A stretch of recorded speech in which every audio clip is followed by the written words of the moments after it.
الزمالك بيتغلب من أسوان 2-1 في أسوان. طبعا مباراة يعني مخيبة للآمال جمهور الزمالك اللي سافر يعني وأخد قطر مخصوص لأسوان عشان يشجع فريقه. بس يعني تخاذل لعيبة الزمالك خلى النتيجة تطلع 2-1 لأسوان. يعني الزمالك ما فيش تعليق يعني مناسب غير إن الزمالك كان رايحين رحلة زي ما كنا بنروح كده المدرسة زمان، يقول لك رايحين رحلة أسوان.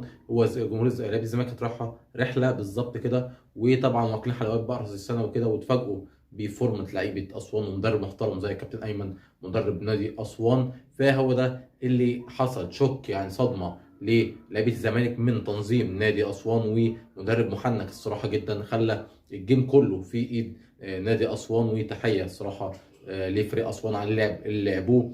يعني اول حاجه ان احنا بدانا بعبد الغني مساك مكان الزناري طبعا مع عبد المجيد. ده اول غلط يا جماعه. يعني عبد الغني اصلا كارثي لما بيلعب سيرد ثلاثه، لما بيلعب ثالث مع المدافعين، لما بيلعب 5-3-2 بيبقى عبد الغني الثالث بتاع الزناري وعبد المجيد. انت شلت بقى الزناري حطيت لي عبد الغني، ولا ماسك ولا اي حاجه يا جماعه، ولا تمركز ولا ماسك. ومسكينه مين؟ ديلسون كاموني طبعا، يعني اللعيب الانجولي المهاجم بتاع اسوان خطير جدا الصراحه. فمسكينه كمان اخطر لعيب في اسوان لعبد الغني اللي هو يعني جامد جدا. وهو طبعا يعني ولا تمركز، والله يعني حاجات بتشوفها في المدافعين درجه ثالثه. عبد الغني النهارده عملها، يعني سيبك من إن هو جاب جون في نفسه، ده وارد بيحصل. وفتوح جاب نفس الجون حصل في ماتش اسمين ده هنتكلم عليها طبعا، ان نفس الجون بيحصل يا جماعه. العرضيات احنا زيرو عرضيات، يعني اي اوفر بتلاقيه متدربك وبتلاقي لعيب بيخاف كده على طول. فيعني بتخش بوشك، انت داخل بوشك في الكوره، المفروض اصلا بتبقى ظهرك للحارس بتاعك وبتطلع الكوره عكسيه تبقى، لكن انت عملت كل حاجه غلط يا عبد الغني الصراحه.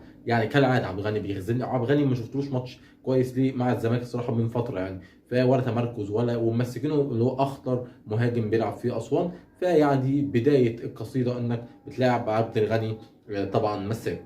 تاني نقطة هنتكلم عليها سيف الدين الجزيري. يعني انت شايف مهاجم الخصم بيموت نفسه في كل كورة، وجاب جون ومسبب في الجون الاولاني، والراجل اللي يعمل مرمط نفسه في الملعب وهو ب 2 جنيه وربع. يعني اللعيب الانجولي ده اللي هو ديلسون كاموني دوت ب 2 جنيه وربع يا جماعة، بالنسبة للجزيري اللي جايبه باليورو وجايب رقم فيه ما بتجريش في الملعب. يعني انت مش حتى انا احس على دمك المهاجم بتاع الخصم عمال يموت نفسه وانت واقف ورا مش عارف. يعني هي الشمس مقصره يا جماعه؟ يعني هل الماتش عشان الساعه 3 الا ربع فهل مقصره يا جماعه؟ الدوري الانجليزي بيتلعب الساعه 1 الظهر والله، وليفربول والناس دي بتلعب 1 الظهر عادي جدا ما فيش اي مشكله. هل الشمس يعني احنا فرافير للدرجات دي يا جماعه بجد والله؟ يعني انت يا جزيري مش عايز تجري في الملعب يا عم؟ حس على دمك من مهاجم الفريق اللي ب 2 جنيه جايبينه بيعمل كل حاجه في الملعب ويموت المدافعين بتوعنا، وانت ولا عايز تجري ولا عايز تعمل. نقطه غريبه جدا واستوقفتني الصراحه لسيف الدين الجزيري. النقطه كمان استوقفتني يعني برضو الثلاثه الديفندرات في نص الملعب. ماشي انا معاك على فكره ان انا العب بدونجا والسيسي وامام عاشور، بس في ماتشات معينه يا جماعه، ماتشات زي الاهلي وبيراميدز والاسماعيلي وحتى سيراميكا كليوباترا ممكن العب بالثلاثه دول،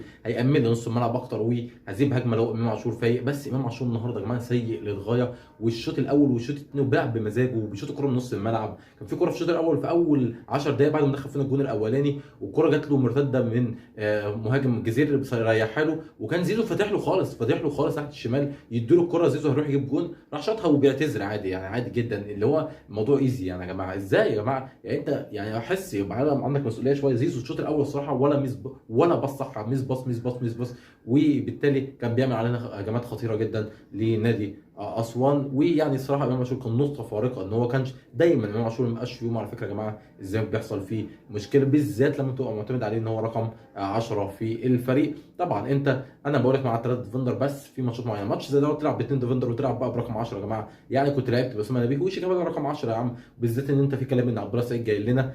فيعني موضوع رقم 10 ده لازم يكون يعني يخش شويه في كذا ماتش اننا نلعب ب 4-4-2، اثنين ديفندرات السيسي ودونجا، ويلعب او يا عم دونجا وامام عاشور مفيش مشكله، بس يلعب قدامهم رقم 10 واحد زي شيكا بلا يوسف اوباما عادي جدا يلعب رقم 10. فالناس دي لازم تلعب.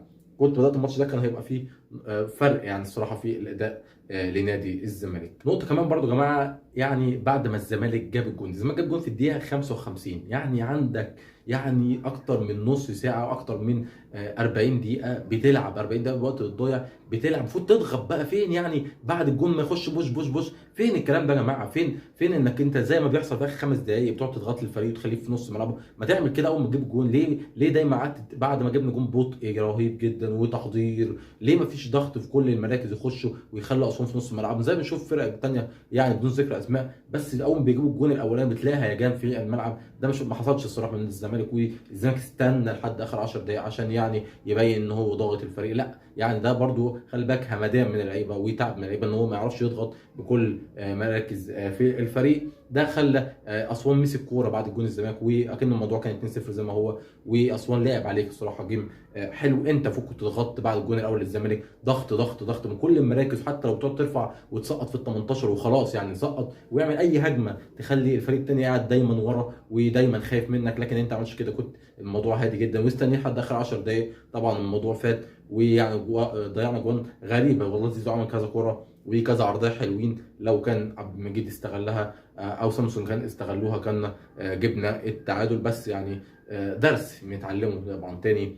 من دروس الكوره، انك يعني ما تستثرش بالخصم. زي ما بقول لك الزمالك كان رايح رحله واخد جمهوره معاه كمان رايحين رحله، ويعني قلبت علينا الترابيزه.